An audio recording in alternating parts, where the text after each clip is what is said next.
Oke, assalamualaikum warahmatullahi wabarakatuh.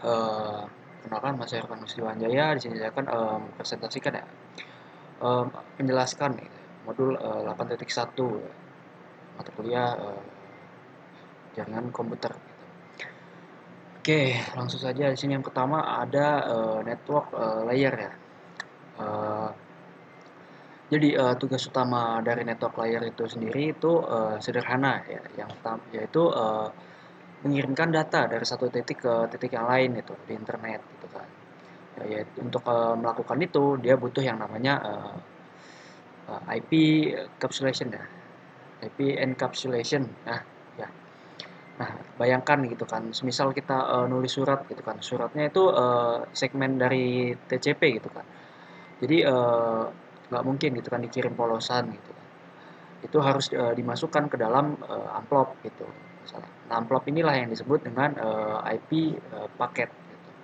IP paket. Di bagian depan amplopnya ini itu IP akan menulis dua hal yang paling penting, yaitu yang pertama source IP address, alamat pengirim, dan juga source atau destination IP address, yaitu alamat tujuan gitu. Uh, atau alamat tujuan. Jadi tanpa dua alamat tersebut, paket kalian bakal nyasar gitu kan kemana-mana gitu. Lalu ada titik satu ada karakteristik IP. Jadi sebagai sebuah protokol ya pengiriman IP itu didesain supaya cepat gitu kan, ringan dan nggak ribet. Makanya IP itu punya tiga karakteristik. Yang pertama itu connection, ya, base effort, dan juga media independent gitu. Lalu ada connectionless. Nah, hmm, karakteristik pertama connectionless gitu ya. Itu nggak butuh koneksi awal gitu. Semisal kalian mau ngirim surat gitu kan, surat biasa lewat kotak pos gitu kan. Uh, jadi apa kalian harus nelpon teman kalian dulu buat nanya, aku mau ngirim surat nih gitu kan? Ya bakal ya pastinya enggak gitu kan. Jadi kalian tinggal masukin aja ke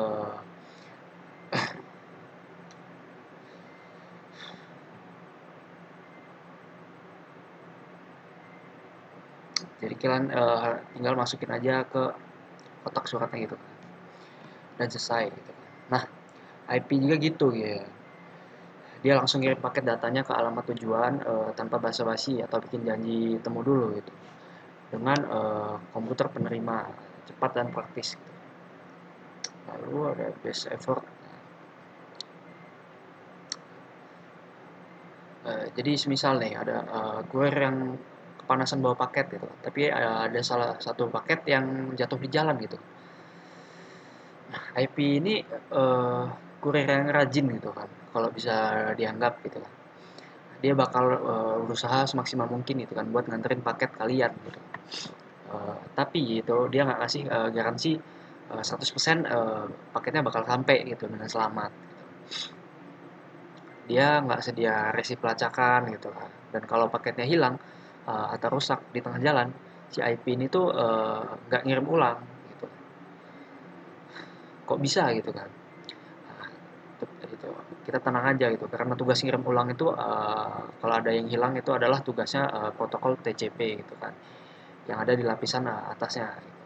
Jadi IP itu bisa fokus nganter barang secepat mungkin gitu kan tanpa beban pikiran gitu.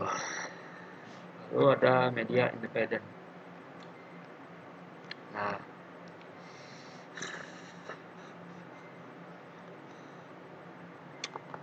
paket IP itu jadi dia tuh nggak peduli ya dia mau dilewatin lewat mana gitu kan, mau lewat kabel tembaga, mau lewat kabel nyambung kabel ke fiber optik di bawah laut, atau terbang lewat sinyal wireless wifi gitu kan. Eh, bentuk paket IP itu tetap sama gitu kan, dia bisa menyesuaikan diri dengan penumpangan di berbagai jenis media fisik ataupun tanpa harus mengubah isi datanya gitu. Oke, mungkin cukup sekian eh, video dari saya. Wassalamualaikum warahmatullahi wabarakatuh. Oke, baik. Assalamualaikum warahmatullahi wabarakatuh. Perkenalkan, nama saya Fandika Nugraha dengan NPM 2578297 dari kelas TRI 2D. Di sini saya akan melanjutkan mempresentasikan pada modul 8.2, yaitu IP versi 4 paket. Sini 8.2.1 yaitu IP versi 4 paket header.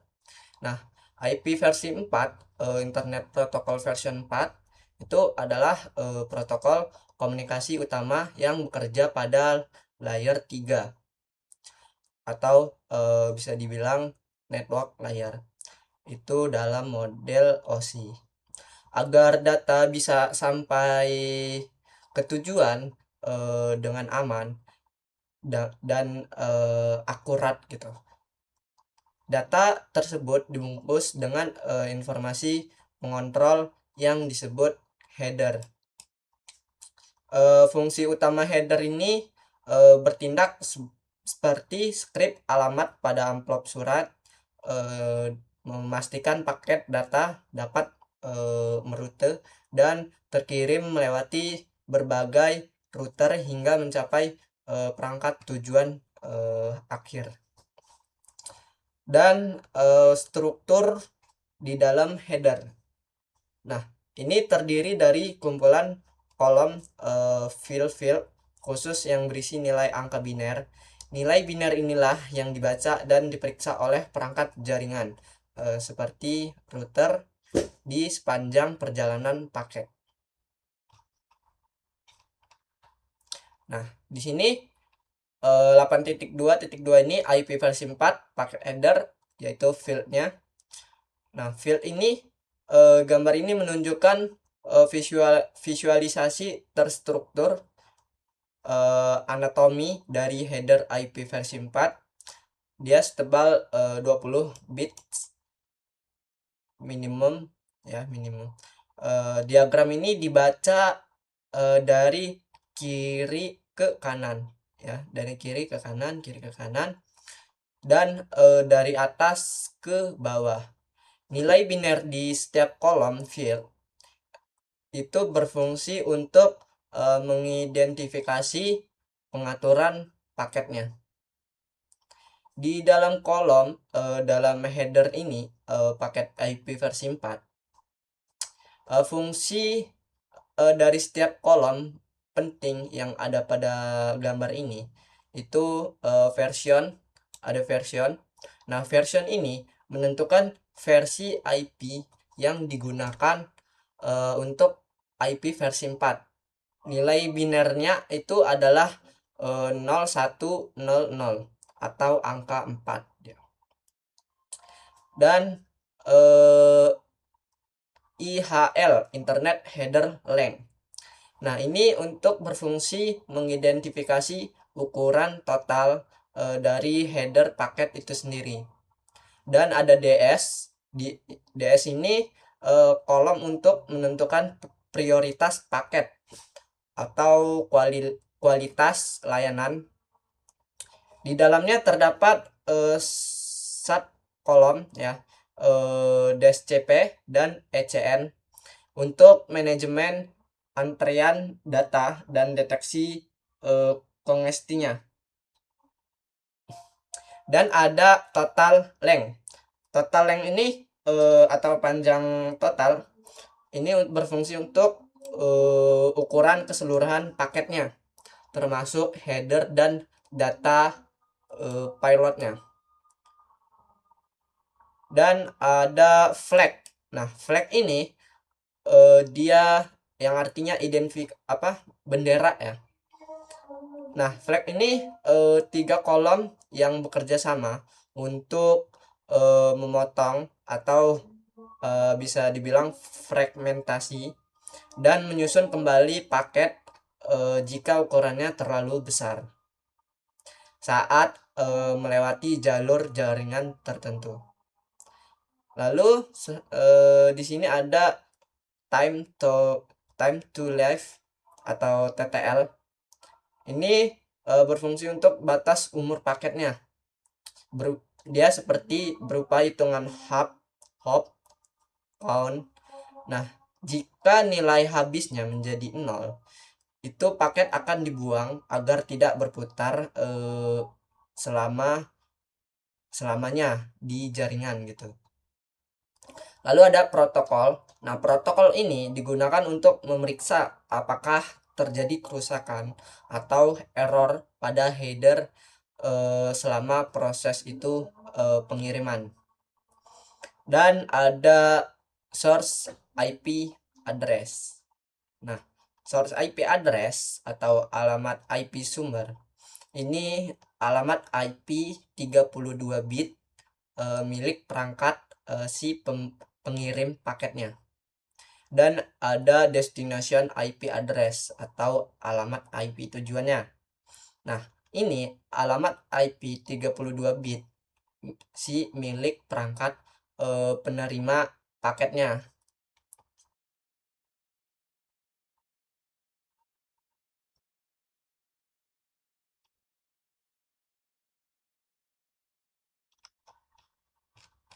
Oke, mungkin segitu saja yang dari modul 8.2 titik ini 8.2 ini IP versi paket IP versi 4 paket.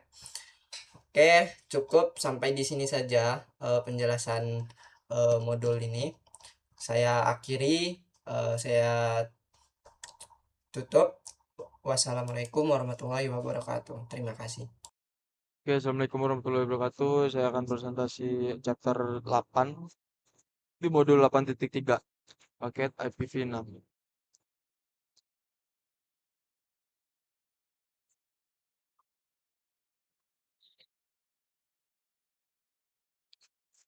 Oke, ada keterbatasan IPv4. IPv4 masih digunakan hingga saat ini. Topik ini membahas tentang IPv6 yang pada akhirnya akan mengadakan IPv4. Untuk lebih memahami kenapa Anda perlu mengetahui protokol IPv6, ada baiknya mengetahui keterbatasan IPv4 dan keunggulan IPv6. Selama bertahun-tahun, protokol dan proses tambahan telah dikembangkan untuk mengatasi tantangan baru. Namun, bahkan dengan perubahan tersebut, IPv4 masih memiliki 3 masalah utama. Pertama, penipisan alamat IPv4, kurangnya konektivitas ujung ke ujung, dan meningkatnya kompleksitas jaringan. Gambaran umum IPv6. Jadi pada tahun 90-an ya, Internet Engineering Task Force mulai prihatin dengan masalah-masalah pada IPv4 dan mulai mencari penggantinya. Jadi aktivitas ini mengarah pada pengembangan IP versi 6, mengatasi keterbatasan IPv4 dan merupakan peningkatan yang signifikan dengan fitur-fitur yang lebih sesuai dengan kebutuhan jaringan saat ini. Dan di masa mendatang, peningkatan yang diberikan oleh IPv6 meliputi hal-hal berikut. Ruang alamat yang lebih luas, penanganan paket yang lebih baik, menghilangkan kebutuhan akan NAT. Oke, kolom header paket IPv4 dalam header paket IPv6.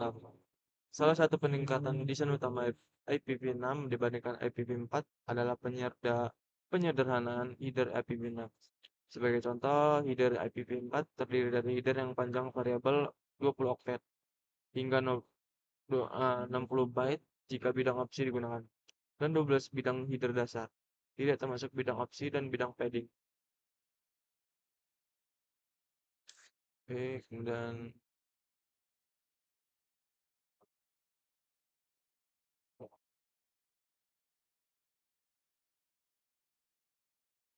oke, cukup video dari saya. Saya Ri, wassalamualaikum warahmatullahi wabarakatuh. Halo semuanya, perkenalkan nama saya Kezi Deseteter Buginting dengan PM 2578242. Di sini saya ingin melanjutkan yaitu penjelasan pada modul 8 di 8.4. Bagaimana rute tuan rumah? Di sini ada 8.4.1 keputusan penerusan host. Dengan IP versi 4 dan IP versi 6, paket selalu dibuat di host sumber. Host sumber harus dapat mengarahkan paket host ke tujuan. Untuk melakukan ini, perangkat akhir host membuat tabel protean mereka sendiri. Topik ini membahas bagaimana perangkat akhir menggunakan tabel protean. Di sini juga host dapat mengirim paket ke beberapa tempat. Yang pertama, eh, ke diri sendiri. Host dapat melakukan ping sendiri untuk mengirim paket ke alamat IP versi 4 khusus 127.0.0.1 atau alamat versi 6 yang sudah disebut sebagai antarmuka loopback. Ping antarmuka loopback menguji tumpukan protokol TCP atau IP pada host. Yang kedua ada host lokal. Ini adalah host tujuan yang berada di jaringan lokal yang sama dengan host pengirim. Kemudian ada host jarak jauh. Ini adalah host tujuan di jarak jauh. Host sumber dan tujuan tidak berbagi alamat jaringan yang sama. Nah, di sini ada gambar PC yang terhubung ke host lokal di jaringan yang sama. Ini PC yang ke jaringan sama dan ini PC ke host jarak jauh. Nah, selanjutnya perangkat akhir sumber menentukan apakah alamat IP tujuan berada di jaringan yang sama dengan perangkat sumber itu sendiri. Di sini ada IP versi 4. Perangkat sumber menggunakan subnet match sendiri bersama dengan IP versi 4 sendiri dan alamat IP versi 4 tujuan untuk membuat penentuan ini. Dan dalam IP versi 6, router lokal mengiklankan alamat jaringan lokal atau awalan ke semua perangkat ke jaringan. Nah, di jaringan rumah atau bisnis, mungkin kita memiliki beberapa perangkat kabel dan nirkabel yang saling terhubung menggunakan perangkat perantara, seperti saklar LAN atau titik akses nirkabel atau web. Perangkat perantara ini menyediakan interkoneksi antara host lokal di jaringan lokal, dan rumah lokal dapat saling menghubungi dan berbagi informasi tanpa memerlukan perangkat tambahan. Nah, di sini pada 8.4.2 ada gerbang default.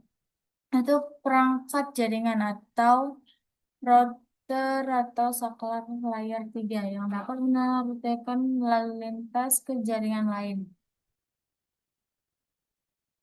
Hmm, di sini juga menggunakan analogi bahwa jaringan itu seperti ruangan. Maka gateway default seperti ambang pintu. Jika kita ingin pergi ke ruangan atau jaringan lain, kita perlu menemukan ambang pintu. Pada jaringan, gateway default biasanya berupa router dengan fitur-fitur berikut ini. Ada 3, yaitu memiliki alamat IP lokal dengan rentan alamat yang sama dengan host lain di jaringan lokal. Yang kedua itu dapat menerima data ke jaringan lokal dan meneruskan data keluar ke jaringan lokal. Yang ketiga ini meruteikan lalu lintas ke jaringan. Ini diperlukan untuk mengirim lalu lintas luar jaringan lokal. Lalu lintas tidak dapat diteruskan ke luar jaringan lokal jika tidak ada gateway default. Alamat gateway default tidak dikonfigurasi atau gateway default tidak aktif. Nah, selanjutnya di sini ada 8.4.3 yaitu host router ke gateway default. Tabel perotean biasanya dapat menyertakan gateway default. Di IP versi 4, hostname penerima alamat IP versi 4 dari gateway default, baik secara dinamis atau dynamic, host configuration protocol atau DHCP, atau konfigurasi secara manual. Di IP versi 6, router mengiklankan alamat gateway default untuk host dapat dikonfigurasi secara manual. Di gambar ini ada visi 1 dan visi 2 dikonfigurasi dengan alamat IP versi 4, yaitu 192.168.10.0/24.1 sebagai gateway default. Nah, selanjutnya pada 8.4.4 tabel protean host. Pada host Windows, perintah routeprint atau nestart dapat digunakan untuk menampilkan tabel protean host. Dua perintah menghasilkan output yang sama. Hasilnya mungkin tampak luar biasa pada awalnya, tetapi cukup sederhana untuk dipahami. Di sini ada simulasi gambarnya, teman-teman. Topologi simpel dan output yang dihasilkan oleh perintah netstart F. Nah, di sini juga ada tabel protein versi 4 untuk visi 1. Nah, memasukkan perintah nestar atau perintah cetak rute yang setara menampilkan 3 bagian yang terkait dengan koneksi tampilan TCP atau IP1 ini, yaitu ada 3. Yang pertama ada antarmuka, yang kedua ada tabel rute IP versi 4, dan tabel rute IP versi 6. Di sini ada tulis, nanti kita bisa mengerjakannya di network kita sendiri-sendiri, teman-teman. Mungkin hanya itu penjelasan yang bisa saya jelaskan pada modul 8.4. Kurang lebihnya saya mohon maaf, saya mengucapkan terima kasih.